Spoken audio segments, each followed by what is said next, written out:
शहद मक्खी जीना की कहानी।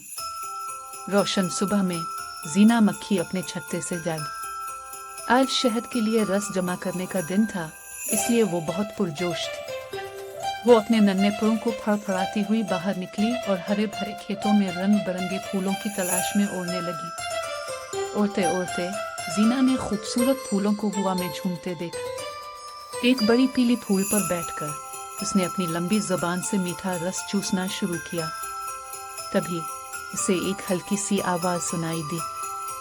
जीना ने आदेर अलिफादेर देखा और एक खूबसूरत नीली तितली को करीब के फूल पर बैठे पाया। तितली ने पूछा, तुम रस क्यों जमा कर रही हो? जीना मुस्कुराई और बोली, हम शहद की मक्खियों के छत्ते में मजेदार शहद बनाने के लिए रस इकट्ठा करती हैं। तितली ने जीना के काम को सराहा और उसके साथ उड़ने की ख्वाहिश जाहिर की। जीना खुशी खुशी मान गई और दोनों मिलकर मुख्तलिफ फूलों पर उड़ने लगी।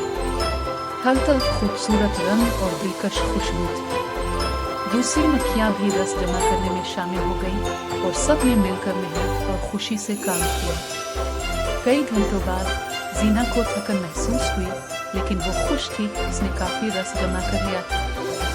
इसने तितली का शुक्रिया अदा किया और अपने छत्ते की तरफ वापस रवाना हो गई। छत्ते में पहुंचने पर दीगर मक्खियों ने खुशी से इसका इस्तकबाल किया और उसकी मदद की। जल्द ही शहद बनाने का अमल शुरू हो गया और मीठे शहद की खुशबू पूरे छत्ते में फैल गई। मक्खियों की मलिका ने सबकी मेहनत को सराहा और जीना को फख्र महसूस हुआ कि वो शहद बनाने में मदद कर सकी।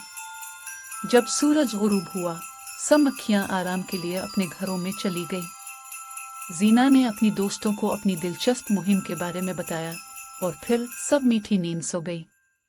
अगली सुबह जीना एक और नए दिन की मुहिम के लिए तैयार थी।